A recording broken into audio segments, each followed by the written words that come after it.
সর্বপ্রথম লাইলাতুল কদর সম্বন্ধে আলোচনা করব। অবশ্যই আপনাদেরকে জানতে হবে লাইলাতুল কদর কি, লাইলাতুল কদর কেন, লাইলাতুল কদরের অর্থ কি। লাইলাতুল কদর শব্দের অর্থ হলো, লাইলাতুল শব্দের অর্থ হলো রাত, আর কদর শব্দের অর্থ হলো সম্মানিত। লাইলাতুল কদরের সমষ্টিগত অর্থ হলো সম্মানিত। এই লাইলাতুল কদরকে সম্মানিত রাত কেন রাখা হয়েছে, এর দুইটা কারণ। এক নম্বর, লাইলাতুল কদর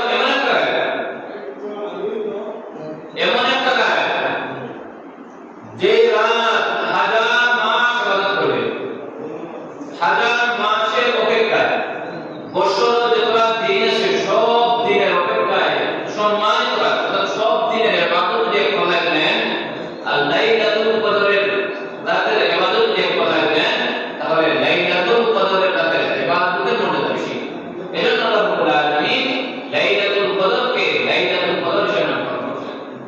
দুই নম্বর, লাইলাতুল কদরকে কেন লাইলাতুল কদর নাম রাখলেন? দুই নম্বর কারণ, আওয়ামুন নাস, অর্থাৎ কোন সাধারণ মানুষ যার কোনো ইবাদত নেই, যার কোনো নামাজ নাই, যার কোনো রোজা নাই, যে ইবাদত করে না, কাফের, এই ব্যক্তিও যদি লাইলাতুল কদর পেয়ে যায়, আর লাইলাতুল কদরে সে যদি আপনার পরিপূর্ণভাবে তাওবা করে, সে যদি পরিপূর্ণভাবে ইস্তিগফার করে, সে যদি পরিপূর্ণভাবে কান্নাকাটি করে, আর আল্লাহর কাছে মাফি চাইতে পারে, তাহলে লাইলাতুল কদরের উসিলায় আল্লাহ রাব্বুল আলামিন এই যে সারা বছর গুনাহ করছে, সারা বছর নামাজ পড়ছে, শুধুমাত্র লাইলাতুল কদরের ইবাদতের উসিলায় আল্লাহ রাব্বুল আলামিন তাকে সম্মানিত করেন। এজন্য লাইলাতুল কদরকে লাইলাতুল কদর হিসেবে নামকরণ করা হয়েছে।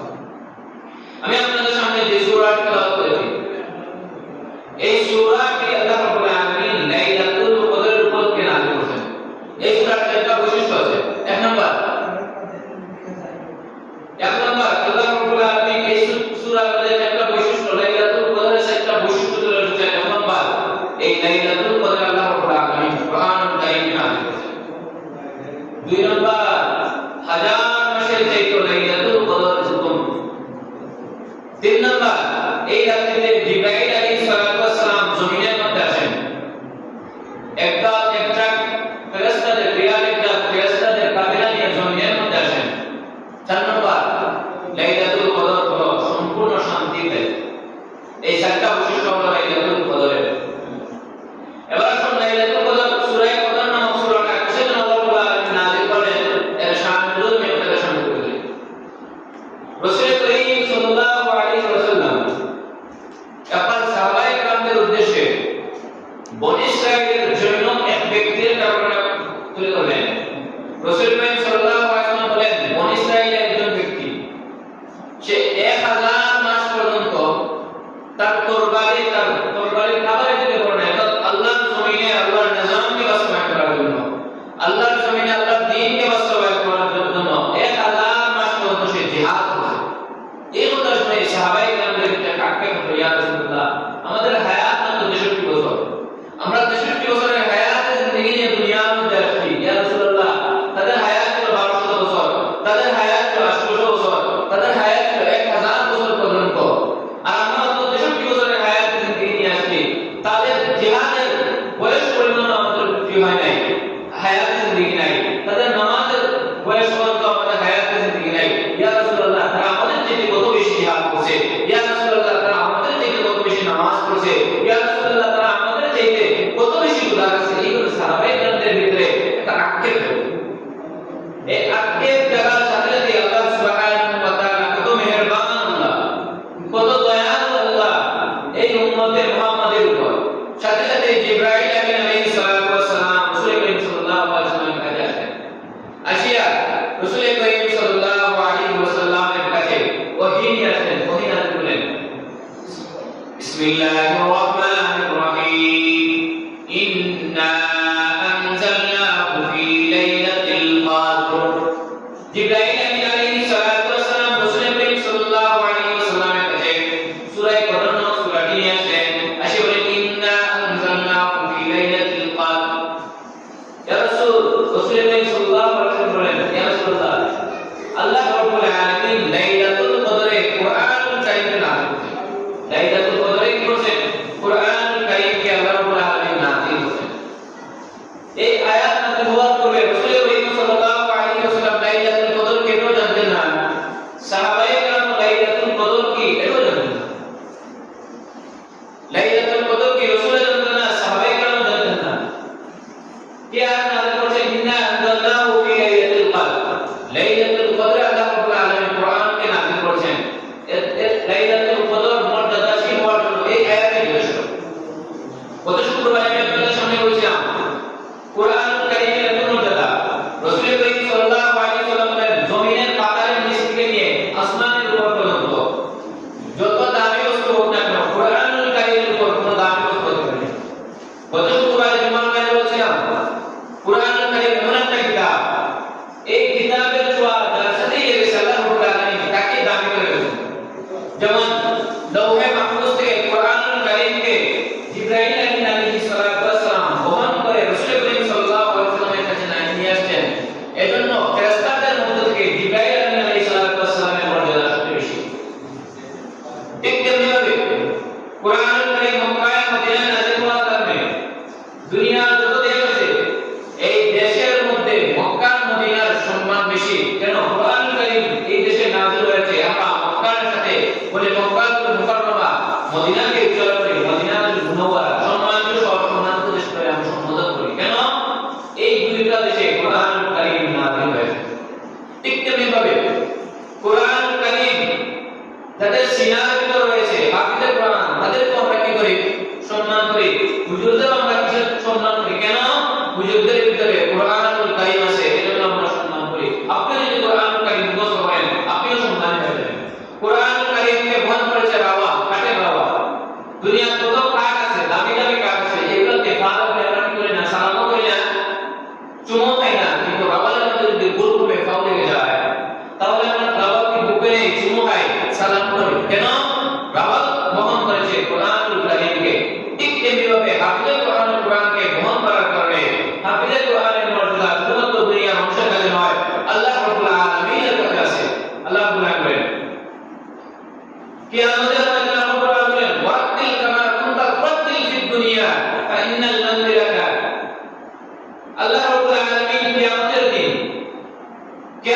আল্লাহ রাব্বুল আলামিন হাফিজে কোরআন উদ্দেশ্য করেন, ইকরা ওয়াত্তাকি ওয়াক্তিল কামা কুনতা তুওয়াক্তিল ফিদ দুনিয়া।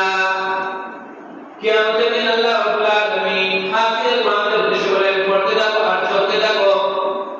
যেভাবে দুনিয়ার মধ্যে জিরস করে কোরআন কারীমকে তেলাওয়াত করতে, তাকলিলের সাথে কোরআন কারীমকে তেলাওয়াত করতে, এইভাবে কোরআন কারীমকে তেলাওয়াত করো। হাফিজে কোরআন এক আয়াত কোরআন কি তেলাওয়াত করবে, আল্লাহ রাব্বুল আলামিন এক আয়াত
লাইলাতুল কদরে রাত্রিতে যদি আপনি ইবাদত করেন তাহলে রাসূল করিম সাল্লাল্লাহু আলাইহি ওয়াসাল্লামের কাছে কিসের জন্য কোরআন কাছে লাইলাতুল কদর সূরাটি নাযিল হলো যে জৈনব ব্যক্তি 1000 মাস পর্যন্ত জিহাদ করতে আল্লাহর দ্বীন বাস্তবায়ন করার জন্য সে 1000 মাস পর্যন্ত কি করছে জিহাদ করছে রাসূল সাহাবায়ে কেরামদের লিখতে আক্ষেপ রেখেছিল ইয়া রাসূলুল্লাহ তাদের হায়াতে জিন্দেগি লম্বা ছিল তারা 1000 মাস পর্যন্ত জিহাদ করতে পারছে ইয়া রাসূলুল্লাহ আমাদের যদি হায়াত লম্বা থাকতো আমরা তো আল্লাহর দ্বীন কায়েমের জন্য কি করতে পারতাম জিহাদ করতে পারতাম আমাদের তো হায়াত সংক্ষিপ্ত হয়ে গিয়েছে ইয়া রাসূলুল্লাহ তাআলা তাদের ইবাদতের সময় কি আমাদের ইবাদত হবে না আল্লাহ রাব্বুল আলামিন উম্মতে মুহাম্মদীকে যদিও হায়াতে জিন্দেগি কম দিয়েছেন কিন্তু এই হায়াতের ভিতরে কি বরকত দিয়েছেন বান্দারে তারা 1000 মাস পর্যন্ত জিহাদ করছে যে ফজিলত লাভ করছে তুমি এক রাত ইবাদত করলে বেশি সওয়াব পাবে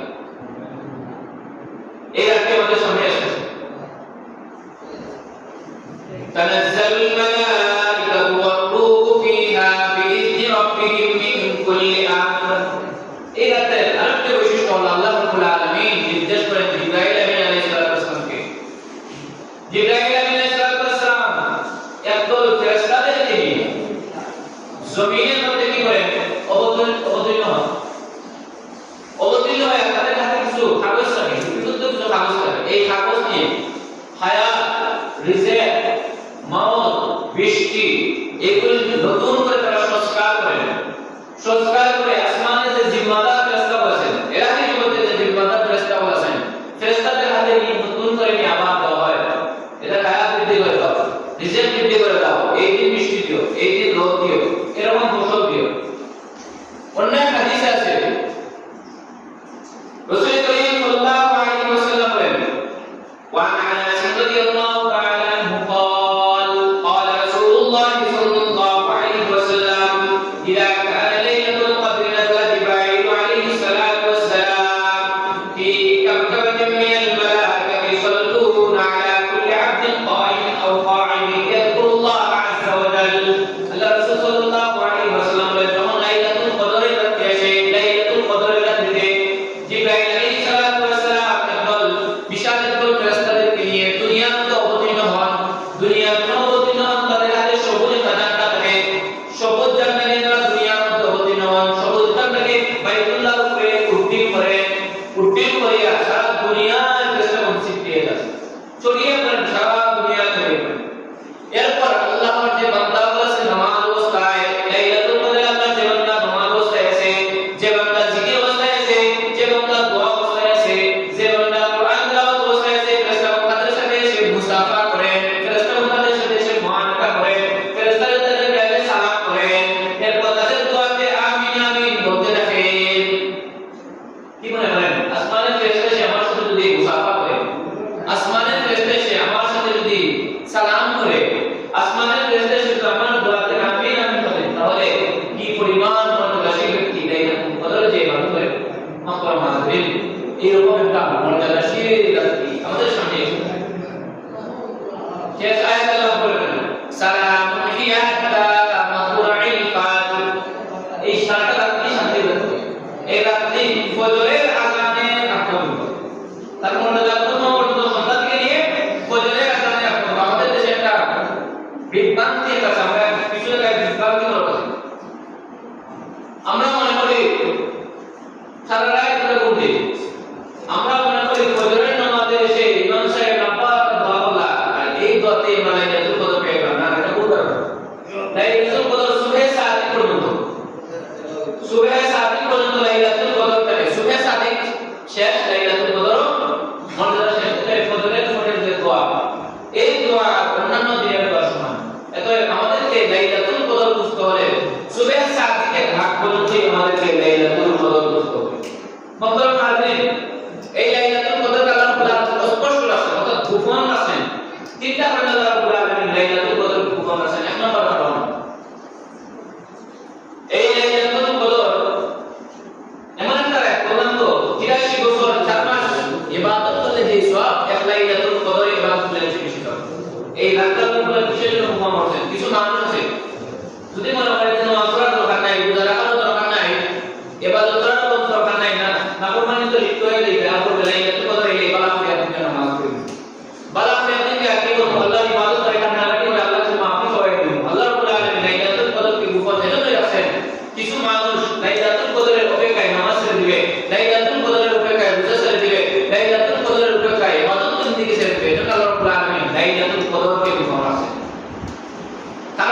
সে অপেক্ষা করতে করতে একদিন কুল্লু নাফসিন যায়কাতুল মউত, তার মৃত্যু চলে আসে। আল্লাহ লাইলাতুল কদর হবে না, ইবাদত করা হবে না, এটা আল্লাহ বলেন লাইলাতুল কদর কুমান আছে। দুই নম্বর কারণ লাইলাতুল কদর খুঁজতে গিয়ে কিছু মানুষ যেন আল্লাহর প্রতি ইবাদত করতে পারে। কোন দিন লাইলাতুল কদর? রমজান মাসে হবে না, শাওয়াল মাসে হবে না, জিলকদ মাসে হবে না, জিলহজ মাসে হবে, রমজানের 1 তারিখ হবে না, 25 তারিখ হবে না, 27 তারিখ হবে।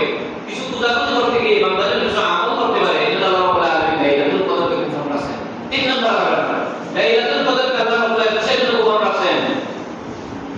এমন একটা রাত, অত্যন্ত গুরুত্বপূর্ণ এমন একটা রাত, এই রাতে যদি কোনো ব্যক্তি ইবাদত করতে ব্যর্থ হয়, আসমান থেকে সাথে সাথে গজব নাযিল হয়ে যাবে। এজন্য আল্লাহ রাব্বুল আলামিন লাইলাতুল কদরকে গোপন রাখেন যাতে আসমান থেকে গজব না আসে। এই চিন্তা করে আল্লাহ রাব্বুল আলামিন লাইলাতুল কদরকে গোপন রাখেন।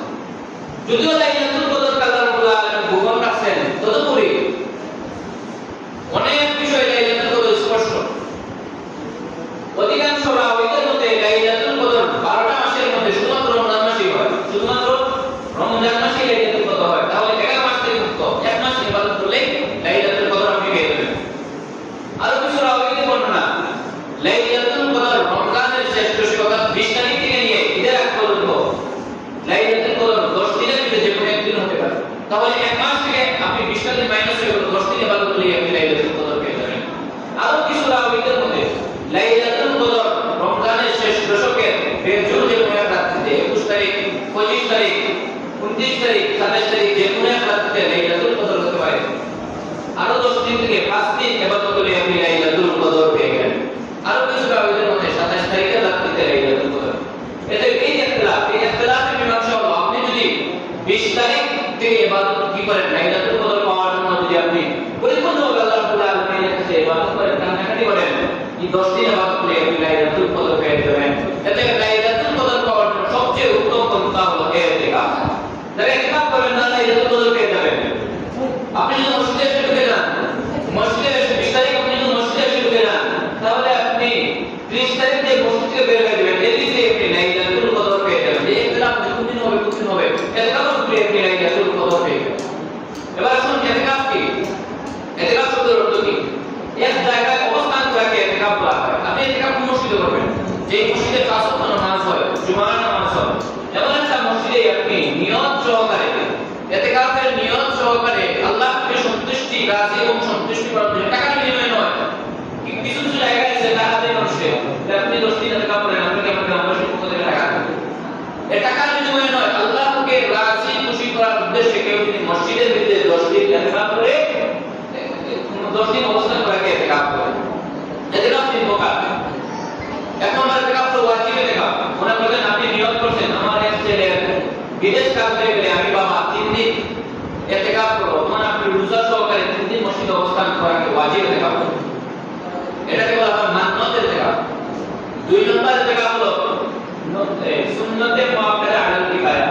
এটা হলো রমজানের 20 তারিখ থেকে নিয়ে 4 তারিখ পর্যন্ত যে ইতিকাফ মসজিদে ওঠা হয়, সুন্নতে মুআক্কাদা আলাল কিফায়া। রাসূল সাল্লাল্লাহু আলাইহি ওয়াসাল্লাম সেই দশকে ইতিকাফ করতেন। এই যে 3 নম্বর ইতিকাফ হলো নফল ইতিকাফ। এটা যে কোনো সময় আপনি করতে পারেন। মসজিদে পাশে আল্লাহুম্মা আফতারি আবওয়াব রাহমাতিক নওয়াইতু সুন্নাতাল ইতিকাফি মা দুরতু ফি হাযাল মসজিদ। এই দোয়াটি করে আপনি মসজিদের ভিতরে ঢুকে যান, যত সময় বসবেন তখন নফল ইতিকাফের আপনি সওয়াব পাবেন। এবার আসুন শেষ দশকে যে ইতিকাফ সুন্নতের পড়তে কিফায়া, সুন্নতের মুআক্কাদা আলাল কিফায়া যে ইতিকাফ, এই ইতিকাফ যদি 10 দিন আল্লাহর সন্তুষ্টির উদ্দেশ্যে কেউ যদি মসজিদের ভিতরে অবস্থান করে, আল্লাহ রাব্বুল আলামিন খুশি হয়ে তাকে 4টা হজ সওয়াব দেন। কয়টা হজ ভাই? 4টা হজ। কয়টা হজ? 4টা হজ। 2টা বড় হজ, 2টা বড় হজ, 2টা বড় হজ, 2টা বড় হজ। কেউ আমাদের অনেকের তৌফিক নাই মক্কা যাওয়ার, হজ করার তৌফিক নাই। অর্থাৎ কেউ যদি 10 দিন আল্লাহর উপরে ইতিকাফ করে, আল্লাহ রাব্বুল আলামিন 4টা হজ সওয়াব করেন। 2টা বড় হজ, 2টা উমরা হজের মকবুল সওয়াব পেয়ে গেলেন। 2 নম্বর ফজিলত, একটা ইসলামী রাষ্ট্র, ইসলামী রাষ্ট্র মানে ইসলামের পরিপূর্ণ হুকুমত অনুযায়ী দেশ চলে, শরিয়ায় প্রতিটি পদক্ষেপ দিয়ে দেশ চলে। এই জায়গায় যদি কেউ চুরি করে হত্যা করা হবে, কেউ যদি জিনা করে তাকে পাথর দিয়ে হত্যা করা হবে। এরকম যদি ইসলামী দেশ থাকে, ইসলামী দেশ থাকে, আর ইসলামী দেশে আপনি আল্লাহর জমিনে আল্লাহর নিজামকে বাস্তবায়ন করার জন্য কুফফারদের হাত থেকে, বেঈমানদের হাত থেকে, দুশমনদের হাত থেকে যদি আপনি এই দেশের রক্ষক হন, অর্থাৎ এই দেশের পাহাড়দার হন, এই 40 দিন পাহাড় করে যে সব 10 দিন ইতিকাফ করলে আল্লাহ রাব্বুল আলামিন 40 দিন পাহাড় করে সওয়াব দান করেন। 3 নম্বর ফজিলত, কেউ যদি 10 দিন আল্লাহর উপরে ইতিকাফ করে, একটা নতুন বাচ্চা দুনিয়ায় জন্ম নিয়ে যেই ভাবে নিষ্পাপ থাকে, যেইভাবে